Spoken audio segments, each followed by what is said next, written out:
આજે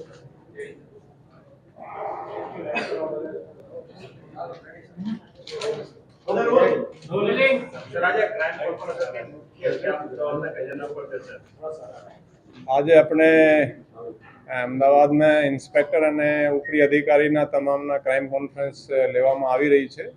એમાં છેલ્લા 3 વર્ષના એટલે 2023, 24 અને 25 એના ક્રાઇમના શું પોઝિશન છે, પોલીસના જે મુખ્ય કામ હોય છે કે ક્રાઇમને કંટ્રોલ કરવાનું, શોધવાનું, ગુનાને શું પોઝિશન છે અને પછી કાયદો અને વ્યવસ્થા જાળવવાનું, એ બધાની ચર્ચા. અને આ સિવાય બીજા પણ જે મુદ્દાઓ છે, ડ્રગ્સના ઇસ્યુ છે, ટ્રાફિકના ઇસ્યુ છે, બીજા પણ મુદ્દાઓની પણ ચર્ચા કરવામાં આવી. મેં અહીંયા જુલાઈ 2023માં જોઈન કર્યા, એટલે 23, 24 અને 25 એટલે 3 વર્ષના આપણે આંકડા જોતા હતા. ખાસ કરીને આપણે જે સીસીટીવીના જે પ્રોજેક્ટ હાથ લીધા છે એમાં 24,000થી વધારે સીસીટીવી લોક ભાગીદારીથી અહીંયા અમદાવાદમાં સિટીમાં લગાવાય છે. એનાની ફીડ પણ 3,000થી ઉપર પોલીસ સ્ટેશન લેવલે અને કંટ્રોલમાં આવે છે.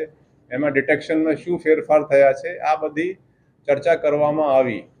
અને મને કહેતા બહુ ગર્વ થાય છે કે ક્રાઇમ ખૂબ જ કાબુ હેઠળ છે.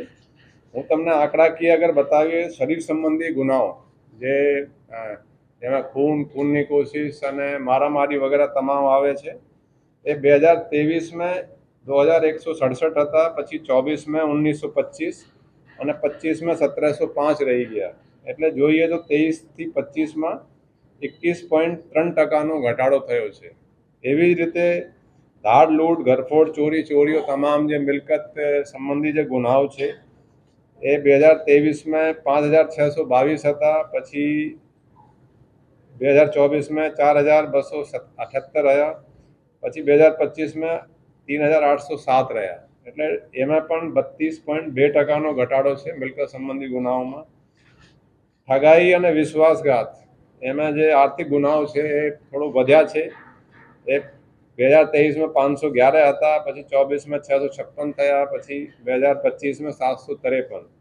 એટલે આર્થિક જે ઇકોનોમિક ક્રાઇમ છે 47% વધારો થયો છે. પછી બળાત્કાર અને છેડી, મહિલાઓને લગતા ગુનાઓ છે, એમાં પણ 2023માં 626, પછી 24માં 490 અને 25માં 451. એમાં પણ 27.9% ઘટાડો છે. જે મુખ્ય આપણે ફર્સ્ટ પાર્ટના ગણીએ, જેમાં બધા જ મેન ક્રાઇમ આપણે ગણવામાં આવે છે, મારામારીથી થઈને ચોરીથી લઈને ચીટિંગ વગેરેના તમામ મેન ફર્સ્ટ પાર્ટ પોલીસ ગણે છે. એ 2023માં 12,229 હતા, પછી 2024માં 10,074 થયા, પછી 2025માં 9,557 થયા. એમાં પણ 21.8% ઘટાડો છે. એ તો ક્રાઇમની સ્થિતિ.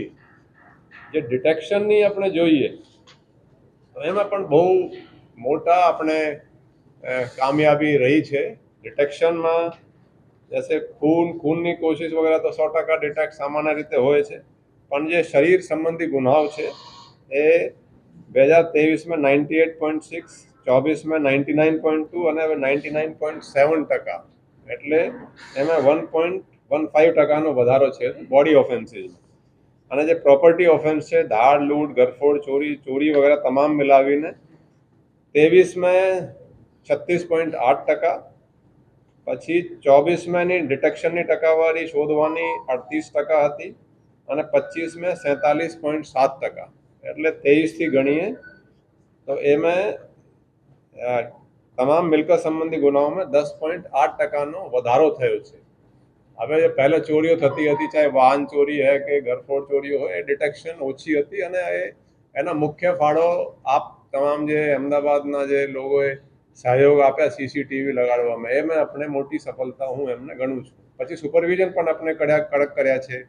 પોલીસ પેટ્રોલિંગ કરે છે, ડીસીપી સુધીના અધિકારીઓ સેન્સિટિવ એરિયામાં પેટ્રોલિંગ કરે છે, વાહન ચેકિંગ પણ આપણે કરાવીએ. નાઇટ રાઉન્ડને બહુ ઇફેક્ટિવ કર્યા છે. પોલીસ નાઇટ રાઉન્ડ બરાબર કરી રહી છે. એમાં આવીને એક રજિસ્ટર છપાવીને દર નાઇટ રાઉન્ડ વખતે 2 થી 3ની વચ્ચે આવીને સહી કરે છે. પછી સુપરવિઝન અધિકારી નાઇટમાં નીકળીને જોઈ શકે, 4 વાગે જ આવે, જો એ સહી નહીં મળે તો એબસેન્ટ ગણીને એને કાર્યવાહી કરવામાં આવે છે. ઓવરઓલ સુપરવિઝનનો પણ ઇફેક્ટિવનેસ વધારી છે અને ક્રાઇમ ખૂબ જ કાબુ હેઠળ છે. બાકી આની વિગત તમામ આપને મળી જશે.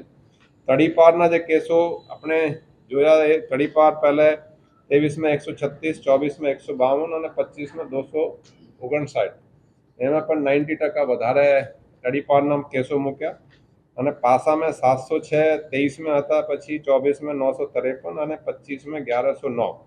એમાં પણ 57%નો વધારો છે. એ બધી ડિટેલ આપણે પ્રેસ નોટ સાથે આ બધી આંકડાકીય જ આપણે આપી રહ્યા છીએ.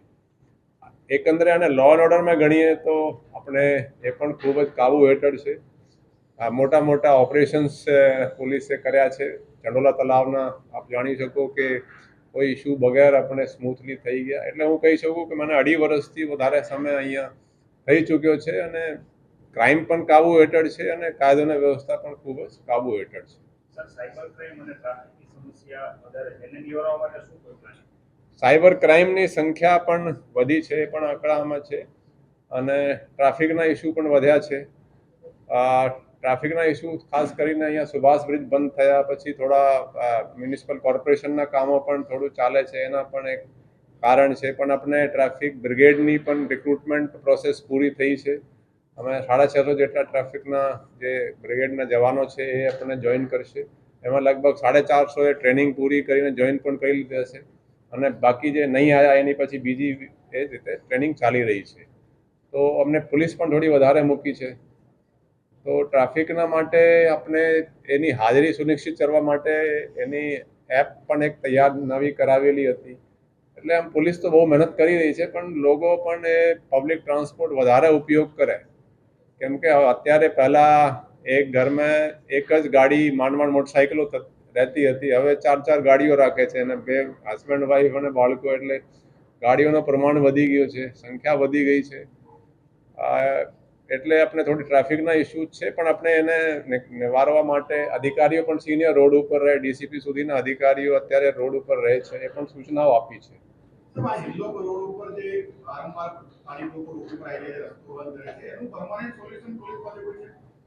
ને એ મેં જે ઇસ્યુ થયા છે એ લોકો હોટલની પાસેના કટમાં, એ કટથી આપણે પોલીસને જોયા છે કે થોડું ટ્રાફિકમાં એને ફાયદો છે.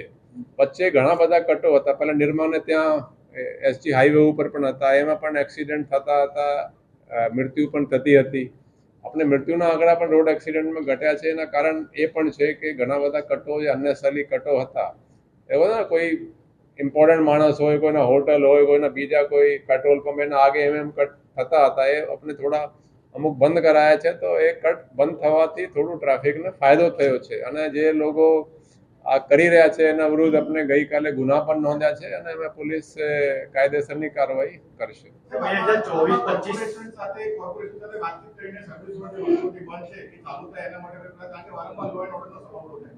ને એ કોર્પોરેશન મેં કામ કરી રહી છે અને ઘણા બધા કામોમાં એ પણ એક કામ એને પ્રાયોરિટી ઉપર લીધા છે. તો એની સાથે કોન્ટેક્ટ કરી આપણે કોર્ડિનેશનમાં રહીને કામગીરી ચાલે જ છે.